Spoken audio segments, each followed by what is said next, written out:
Vamos lá, pessoal. O objetivo desse vídeo é a gente finalizar nossas discussões sobre as industrializações atrasadas. Estamos transitando aqui para a segunda onda de industrializações atrasadas. Industrializações atrasadas são aquelas que ocorrem na etapa concorrencial do capitalismo. A segunda onda, Japão e Rússia, ocorre no momento de transição da etapa concorrencial para a etapa oligopolista. Ou seja, aquelas características do capitalismo concorrencial que de alguma maneira ou de outra, num cenário em que havia os pré-requisitos internos para a transição para uma economia capitalista industrial, facilitariam essa industrialização, ou seja, as características do capitalismo concorrencial combinadas com as características da divisão internacional do trabalho forjada pela Inglaterra no período da Pax Britânica, que teriam contribuições razoavelmente positivas para viabilizar o espraiamento da industrialização em direção à Europa continental e aos Estados Unidos, eles já vão perdendo força. Então eu tenho um conjunto de transformações externas que vai trazer novos condicionantes à industrialização, que vai fazer com que as características do processo japonês e russo sejam muito mais marcadas pela heterogeneidade, por um grau maior de heterogeneidade e principalmente pela capitalização do processo via Estado, num cenário de acirramento da concorrência interestatal. Certo? O que está acontecendo no cenário internacional? Olha, essa transição do capitalismo concorrencial para o monopolista, para o oligopolista, vai fazendo com que o salto necessário para a industrialização seja mais difícil. Eu tenho escalas de produção maiores, necessidade de maiores volumes de capital, necessidades de associação entre bancos e capital industrial, necessidade de políticas públicas mais sistêmicas, mais organizadas, mais fortes, mais deliberadas, necessidade de estabelecimento de um sistema, ainda que incipiente, mas nascente, de ciência e tecnologia, organização a partir da lógica do enfrentamento de capitais a partir de uma concorrência mais complexa, ou seja, as barreiras à entrada são maiores. Tem essa transição para o capitalismo oligopolista. Tudo isso vai colocar diversos empecilhos, vai fazer com que a transferência de tecnologia, de conhecimento, não seja automática, não seja tácita, não seja, na verdade, automática ela nunca foi, né? Mas não seja muito relacionada com os processos de imigração apenas, ok? Eu preciso construir capacitações domésticas mais eficientes para viabilizar esse aprendizado. Esse é o primeiro ponto. Então, a transição para a lógica oligopolista do capitalismo, estou falando aqui da segunda revolução industrial, que está em gestação, está ali às portas da sua consolidação, falando de motor a combustão, que vai vir um pouco depois, energia elétrica, mineração, complexo metal mecânico, química pesada, são setores altamente intensivos em capital. Isso vai dificultar um pouco o processo de industrialização nesses países. Em paralelo a esse processo, o que acontece? Segundo condicionante externo interessante. A gente já observa um declínio da hegemonia britânica. Tem um declínio relativo da hegemonia britânica em diversas dimensões. A dimensão produtiva, a dimensão tecnológica, até certo ponto na dimensão militar. Cada vez mais o domínio britânico vai se assentar na dimensão financeira. Ok, Por quê? Porque você tem um avanço dos países da primeira onda de industrialização atrasada, Estados Unidos, Alemanha e França, principalmente Estados Unidos, questionando os fundamentos dessa hegemonia.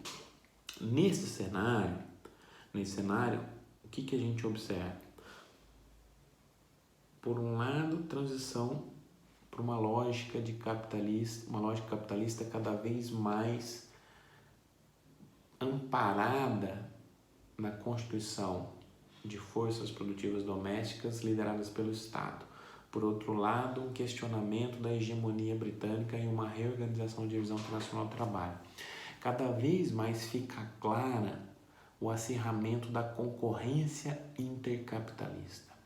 A concorrência interestatal capitalista, ela vai ser um elemento cada vez mais presente nos processos ou nas tentativas de industrialização.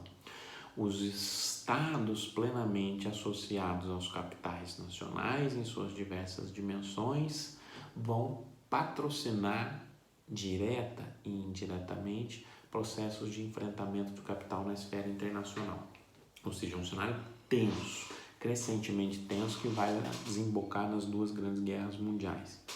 Nesse cenário, com a reorganização da divisão internacional do trabalho, a Inglaterra já não é mais aquela força motriz, aquele centro cíclico da economia mundial capaz de espraiar dinamismo para outras regiões que tenham complementaridade à sua estrutura produtiva e assim possam viabilizar a sua industrialização a partir desse dinamismo captado pela Inglaterra.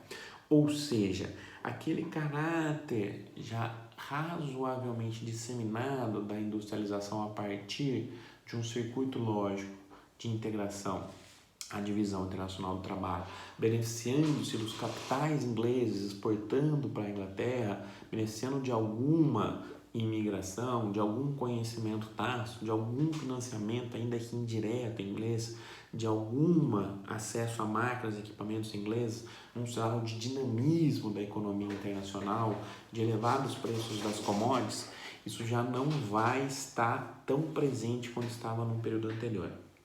Somando essa característica da divisão internacional do trabalho com as características do paradigma, então, em consolidação de transição para o capitalismo em sua fase oligopolista, fica cada vez mais difícil para os países da segunda onda.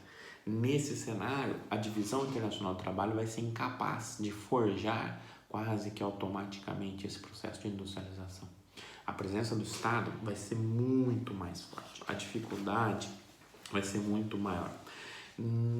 A partir desse contexto, tanto o Japão e Rússia têm alguns padrões de antecedentes razoavelmente semelhantes. Né? O que a gente pode imaginar? Olha, em ambos os casos, você tem um certo desmoronamento da organização da produção parecida com os moldes feudais, que traria condições socioeconômicas razoavelmente semelhantes àquela da Europa Ocidental, né? Principalmente ali no Japão, talvez com um pouquinho mais de ênfase. O que eu estou falando aqui? Olha, tem um avanço na monetização da economia, o avanço no putting out system, na manufatura, transformações, isso tanto no Japão quanto na Rússia, transformações na lógica de produção agrícola, a terra passa a ser mercadoria, capital, o trabalho passa a ser mercadoria, certo? Você tem um avanço das relações complexas econômicas entre campo e cidade, você tem estabelecimento de um equivalente geral, tem a importância da centralização política, no caso do Japão, centralização política Tokugawa, o último shogunato Tokugawa, ok. E em paralelo a todo esse processo, isso também ocorre na Rússia, em paralelo a todo esse processo, você tem um avanço da proletarização. A proletarização é um dos elementos, como a gente já discutiu, fundamental, um dos pré-requisitos para avançar nesse processo de industrialização.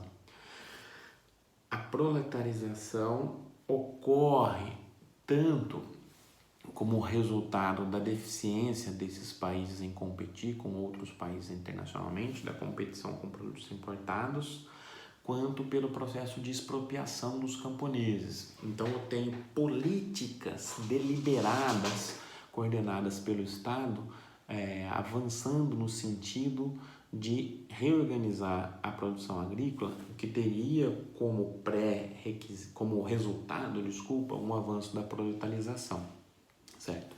O que é característico nesses dois processos também de industrialização atrasada é o fato de que o Estado vai ser o vetor desse processo fundamental e vai se financiar muito baseado numa sobretaxação, numa exploração dos camponeses. Então, eu tenho o Estado concentrando recursos, viabilizando esse financiamento a partir de uma superexploração dos camponeses, por um lado, avançando no processo de proletarização. Por outro lado, esse próprio Estado organizando na dimensão produtiva interna atividades voltadas à exportação, atividades agrícolas voltadas à exportação, no caso do Japão, chá, seda, cobre, arroz, no caso da Rússia, minérios e outros produtos. A lógica é: o Estado sobretaxa os camponeses, centraliza recursos, faz uma sobreexploração dos camponeses para ter capacidade de alguma forma, viabilizar esse salto gigantesco, exigido pela segunda onda da industrialização atrasada. Ok. Ao concentrar recursos, o processo de proletarização avança. Em paralelo a isso, o Estado busca captar parcialmente o dinamismo externo, organizando a produção doméstica, uma parte dela, para exportação. Capta dinamismo, gera excedente e, indiretamente, viabiliza a importação de máquinas e equipamentos necessários para a sua industrialização, a partir da exploração dos camponeses, a partir da sobretaxação dos camponeses, a partir da organização de produção voltada para a exportação. Ok, você vai ter um conjunto de reformas que capitalizam todo esse processo lá no Japão, depois do último shogunato Tokugawa, a partir da restauração Meiji. Ou seja, qual que é a ideia? Eu tenho grandes pressões fiscais a partir de um Estado que vai coordenar esse processo, mas tendo em vista, tanto no caso do Japão quanto no caso da Rússia, no Japão, na restauração Meiji, eu vou potencializar esse processo, tendo em vista a necessidade muito clara de se avançar na industrialização para fazer frente aos desafios colocados no cenário internacional. Que desafios são esses? Os desafios associados ao acirramento da competição interestatal. Então, o Estado nascente japonês e russo já tem isso muito claro. A industrialização vai ser um projeto de Estado. A industrialização vai ser um projeto de Estado por quê? Buscando contornar eventuais ameaças derivadas desse acirramento da concorrência interestatal. Como contornar essas ameaças?